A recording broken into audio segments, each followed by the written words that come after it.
दोस्तों नमस्कार प्रणाम। आप सभी का हमारे यूट्यूब चैनल में स्वागत है और आप सभी देख रहे हैं स्टोरी वॉइस और मैं हूं चंदन। दोस्तों आज बात करेंगे कि यूसीसी बिल क्या है, क्योंकि गुजरात में यूसीसी बिल पारित हो चुका है, आसाम में भी पारित हो चुका है और लगे हाथ बंगाल में जैसे ही भाजपा ने अपना जीत का किला बनाया है, उन्होंने भी बहुत जल्द ही यूसीसी बिल को पास करने के लिए बौखलाई हुई है और वहां के भी मुख्यमंत्री शुभेंदु अधिकारी ने तो कह भी दिया है कि बहुत जल्द ही यूसीसी बिल को पास करना है। दोस्तों आप सभी को बताने और यह समझाने की कोशिश करेंगे कि हमें क्यों चाहिए यूसीसी बिल और यूसीसी बिल से हमें क्या क्या फायदा होना, क्योंकि जब तक हम इसको गहराई से जानेंगे नहीं तब तक हम किसी न किसी के बहकावे में कुछ न कुछ कहते रहे। और बीजेपी सरकार का यूसीसी बिल लगने का मुद्दा क्या है और भाजपा क्यों इस बिल को पूरी तरह से लागू क्यों करना चाह रही है और इसको पास होने से हम सभी को क्या क्या फायदा होने वाला है, आज यही सब आप सभी को बताने की कोशिश करेंगे। दोस्तों यूसीसी का मतलब यूनिफॉर्म सिविल कोड, या इसको अगर हिंदी में कहा जाए तो समान नागरिक संहिता। दोस्तों यह एक प्रस्तावित कानून है जिसका उद्देश्य यह कहता है कि जाति, धर्म या लिंग की परवाह किए बिना भारत के सभी नागरिकों के लिए विवाह, तलाक या विरासत या किसी के बच्चे को गोद लेना और संपत्ति बंटवारे जैसे व्यक्तिगत मामले में एक समान नियम कानून लागू होना चाहिए। दोस्तों अगर वर्तमान समय में देखा जाए तो भारत के विभिन्न धर्म में जैसे हिंदू, मुस्लिम, सिख अपने पर्सनल लॉ, लेकिन इन मामलों में अलग अलग धर्म के लोग अपने अपने धार्मिक कानून का पालन करते हैं। दोस्तों यूसीसी लागू होने के बाद सभी नागरिकों के लिए एक कानून और एक समान हो जाएगा, जिसमें धार्मिक का कोई लेना देना नहीं रहेगा और पूरे भारत से भेदभाव पूरी तरह से समाप्त हो जाएगा। और दोस्तों महिलाओं के अधिकारों में भी काफी सुधार हो जाएगा। हम दोस्तों आपको बताते हैं कि संविधान क्या है। तो दोस्तों संविधान का यह रूप है कि संविधान के अनुच्छेद 44 में राज्य को यह पूरी तरह से निर्देशित देता है कि वह पूरे देश में नागरिकों के लिए एक समान नागरिक संहिता लागू करने का प्रयास कर सकता है। और अब दोस्तों बात करते हैं कि यूसीसी बिल में शादी और तलाक का नियम क्या है। तो दोस्तों सभी धर्म के लिए विवाह और तलाक की एक प्रक्रिया एक समान हो जाएगी और बहुविवाह से एक से अधिक पत्नी होना, यह सारी चीजें पूरी तरह से रोक लग सकती है। अब बात करते हैं कि संपत्ति का अधिकार। तो दोस्तों संपत्ति का अधिकार में सभी धर्म में बेटे और बेटियों को दोनों समान संपत्ति का उत्तराधिकारी का हक मिल जाएगा।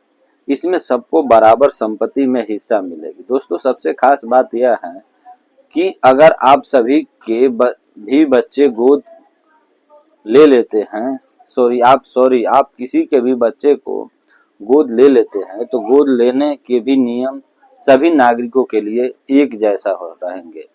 दोस्तों अगर अभी देखा जाए तो वर्तमान समय में गोवा में सन 1961 से समान नागरिक संहिता यानी कि यूसीसी लागू है। इसके अलावा अगर उत्तराखंड और आसाम जैसे राज्यों ने भी अपने यहाँ यूसीसी बिल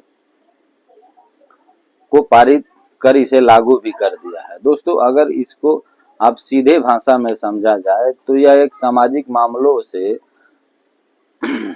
संबंधित कानून होता है जो सभी पंथों के लिए विवाह, तलाक, भरण पोषण, विरासत और बच्चा गोद लेने तक के सभी के प्रति एक समान रूप से कानून लागू होता है। और दूसरे शब्दों में देखा जाए तो अलग अलग जो पंथों के लिए अलग अलग सिविल कानून है वह सभी नहीं चलेगा, क्योंकि समान नागरिक संहिता में मूल भावना होती है, यह किसी भी पंथ जाति के सभी निजी कानूनों से ऊपर हट करके होता है। दोस्तों 1930 में ही जवाहरलाल नेहरू, हालांकि उन्होंने एक समान नागरिक संहिता का समर्थन किया था, लेकिन उनको वरिष्ठ नेताओं द्वारा विरोध का सामना करना पड़ा था। अब दोस्तों फिलहाल में समान नागरिक संहिता भारत में नागरिकों के लिए एक समान कानून को बताने और लागू करने का एक प्रस्ताव, और जो भी नागरिकों पर उनके धर्म, लिंग और यानी अभिरुचि की परवाह किए बिना समान रूप से लागू होगा।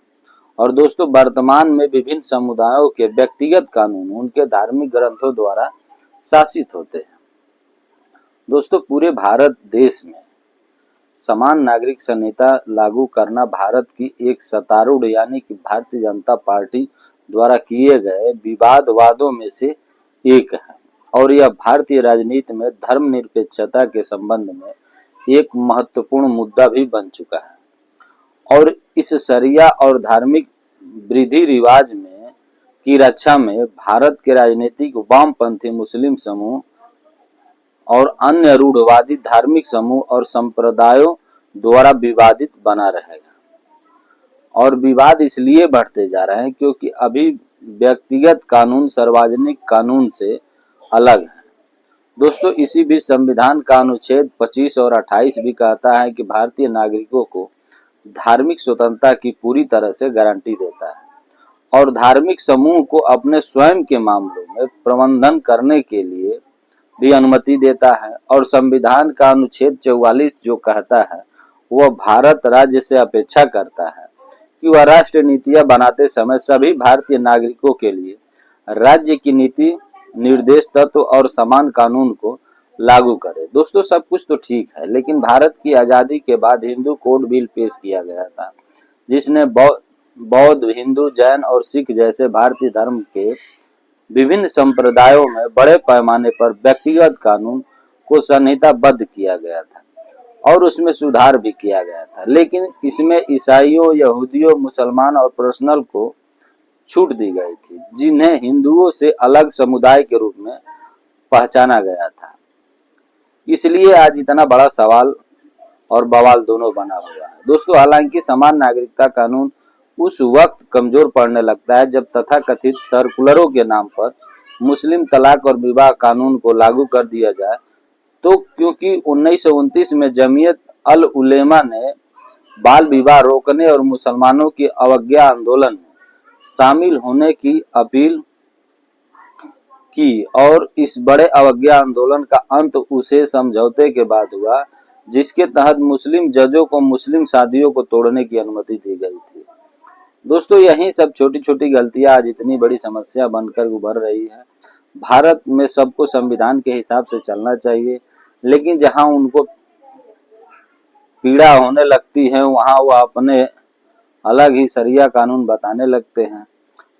भाई जब हर चीज सभी को संविधान के हिसाब से बराबर का हक चाहिए तो संविधान के हिसाब से सभी को बराबर समझा जाए, क्योंकि हर चीज जब बराबर चाहिए तो बराबर का हाथ भी चाहिए। यह नहीं कि हम शरिया के हिसाब से चलेंगे या हम हिंदू धर्म के हिसाब से नहीं चलेंगे या हम संविधान के हिसाब से चलेंगे फिर नहीं चलेंगे।